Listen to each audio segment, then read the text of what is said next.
நீங்கள் பார்த்து கொண்டிருப்பது நியூஸ் 21 செய்திகள். தமிழ்நாடு செய்திகளை உடனுக்குடன் தெரிந்து கொள்ள நியூஸ் 21 செய்திகளை பாருங்கள். காரிமங்கலம் மொரப்பூர் சாலையில் ஆபரேஷன் சிந்தூரில் வெற்றி பெற்ற ராணுவ வீரர்களுக்கு நன்றி செலுத்தும் விதமாக பாஜகவினர் வெற்றி யாத்திரை ஊர்வலம்.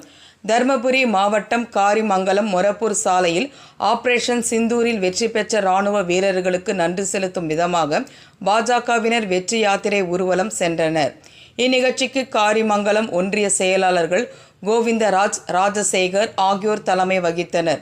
மொரப்பூர் மேம்பாலத்திலிருந்து காரிமங்கலம் பேருந்து நிலையம் வரை பாரத பிரதமர் நரேந்திர மோடியின் தலைமையில் நடந்த ஆபரேஷன் சிந்தூரில் பங்கேற்ற ராணுவ வீரர்களுக்கு நன்றி செலுத்தும் விதமாக மூவர்ண கொடி ஏந்தி வெற்றி யாத்திரை ஊர்வலம் நடைபெற்றது. இதில் சிறப்பு அழைப்பாளராக தர்மபுரி மாவட்ட செயலாளர் ராமகிருஷ்ணன், மாவட்ட பொதுச் செயலாளர் சங்கீதா, இந்து முன்னணியைச் சேர்ந்த ராஜி உள்ளிட்டோர் கலந்து கொண்டனர். பாரத மாதா ராணுவ வீரர்கள் வேடமணிந்து மேலதாள முழக்கங்களுடன் ஊர்வலமாக சென்றனர். இதில் 100க்கும் மேலானோர் இதில் கலந்து கொண்டனர்.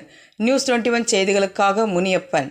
ராணிப்பேட்டை மாவட்டம் ஆற்காடு பேருந்து நிலையத்தில் மாதந்தோறும் பௌர்ணமி அன்று அன்னதானம் வழங்கி வரும் Sri Jothilingeswarar சிவனடியா Seva public charitable trust பல்வேறு ஆன்மீக பணிகள்.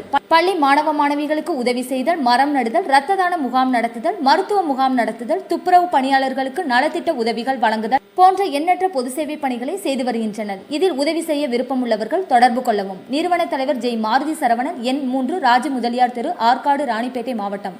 மேலும் விவரங்களுக்கு 9040405952 809818187924 என்ற எண்ணை தொடர்பு கொள்ளவும்.